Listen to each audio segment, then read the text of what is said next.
Ayon sa pag-aaral na isinasagawa ng Department of Environmental and Natural Resources, Environmental Management Bureau noong 2015, ang kalidad ng hangin na ating nilalakap dito sa Metro Manila ay palala ng bansa.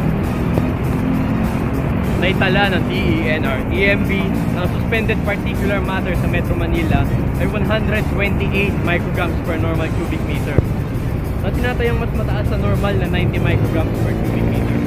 At ang pinakamalaking pinanggagalingan ng polusyon sa hangin ay ang mga binubugang usok ng mga sasakyan at ang mga lumalabag sa anti-smoke filtering operations na isinasagawa ng Land Transportation Office. Kaya nandito tayo ngayon sa Kalayaan Intersection Overpass upang ibalita sa inyo ang mga sasakyan na nilalabag sa anti-smoking filtering operations ng LTO.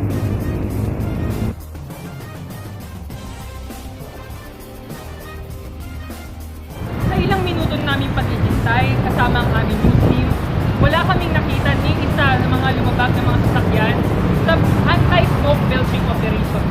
Ngunit may mga ilang sasakyan kung nagbubuga pa rin ng isang makakapal na usok, ngunit hindi ito sobrang itim.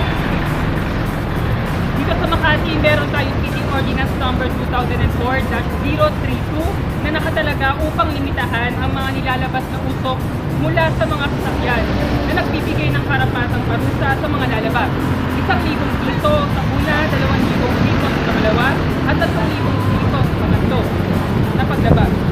Ngunit sa lahat ng paglabag, pinupupunta ang kanilang plate number o kanilang lisensya. May babalik lamang ito kung ang kanilang sasakyan ay pumasa sa smoke emission test. Hindi ko naman kami parang rival na Papabuhin mo pa yung ano, 15 days So, anong ginagawa nila? Ayan mo. Ano ang makakapag nandito po tayo kasama. Sa 15 days sa kanila. Sila nagbigay niya. Ordinaryo yung mga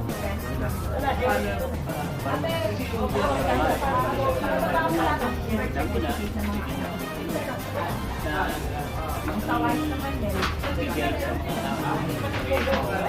Ginagawa ng barangay para sa pwede nyo sabihin sa kanila maging information arm namin ng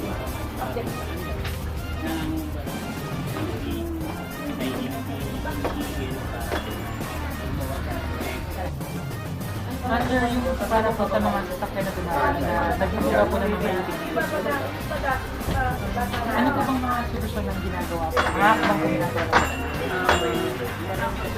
tayo konting anti-smoke filtering campaign. This campaign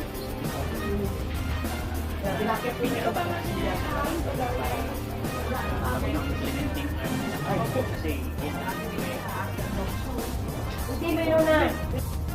Sa pakikipagtulungan ng LTO, DENR at local government units sa Metro Manila, Hindi nang bumaba ang bahagdan ng polusyon sa hangin dahil sa pinaigting na batas noong 1999. Republic of number 8749 o mas kilalang Clean Air Act of 1999 na nagbibigay pulisiya para sa mas malinis na hangin dito sa ating bansa.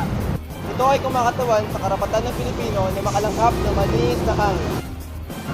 At sa pag-aaral na isinasagawa ng DENR nakaraang Nobyembre, taong kasalukuyan, ang ating hangin ay bumaba mula 166 micrograms noong 2010 sa 120 micrograms per cubic meter na 30 micrograms na itinaas kesa sa standard safe level. Dahil dito, humihingi ng tulong ang LTO, DENR at MMDA sa mga netizens upang maging bahagi sa kampanya. Maaari tayong mag-report sa kanila gamit ang mas pinadaling paggamit ng ating smartphone. Sa patuloy na pagbaba ng polusyon sa hangin, hindi pa rin natin dapat ito pabayaan. Patuloy nating pahalagahan at pangalagaan ng kaligtasan upang sa isang balanse at ligtas na pamumuhay sa mundo. So, this boy, Agassi Hermanita. At ako naman si Renzo Alonso. Ako naman, si Archie Miguel Catabay. Tulong-tulong tayo sa pagtaguyod ng isang di mapanganib na pamumuhay sa isa't isa. At bumabati sa inyo ng maligayang Pasko at magkalang